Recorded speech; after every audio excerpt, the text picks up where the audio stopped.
తెలంగాణ సాగునీటి ప్రాజెక్టులపై కేంద్రంతో చర్చించారు సీఎం రేవంత్ రెడ్డి. కేంద్ర జలశక్తి మంత్రి సిఆర్ పాటిల్, కేంద్ర అటవీ పర్యావరణ శాఖ మంత్రి భూపేంద్ర యాదవ్ తో సమావేశమై వినతి పత్రాలు కూడా సమర్పించారు. తుమ్మిడిహెట్టి ప్రాజెక్టు ఎత్తు పెంపు అంశంతో పాటు ప్రాజెక్టులకి పర్యావరణ అనుమతుల కోసం విజ్ఞప్తులు చేశారు తెలంగాణ సీఎం. ఢిల్లీలో కేంద్ర జలశక్తి మంత్రి సిఆర్ పాటిల్ ని కలిశారు CM Revanth Reddy. Irrigation minister Uttam Kumar Reddy, Congress ఎంపీలతో కలిసి సిఆర్ పాటిల్ తో సమావేశమైన సీఎం రేవంత్ రెడ్డి తుమ్మిడిహెట్టి ప్రాజెక్టు ఎత్తు పెంపుకు మహారాష్ట్రతో జరిగే చర్చల్లో జోక్యం చేసుకోవాలని కేంద్ర మంత్రిని కోరారు. 148 మీటర్ల ఎత్తు నిర్మాణానికి గతంలోనే మహారాష్ట్ర అంగీకరించిన విషయాన్ని సిఆర్ పాటిల్ దృష్టికి తీసుకెళ్లారు.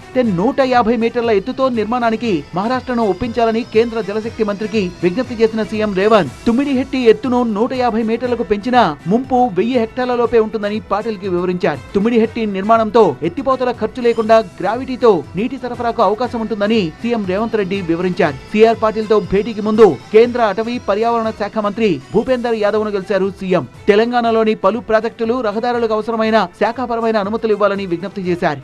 హైడ్రా కాంట్రవర్సీ, హైకోర్టు ఆదేశాలపై మరోసారి ఆఫ్ ద రికార్డ్ స్పందించారు. అధికారిని బదిలీ చేయడం, చేయకపోవడం అనేది ప్రభుత్వానికి ఉన్న అధికారమన్నారు సీఎం రేవంత్.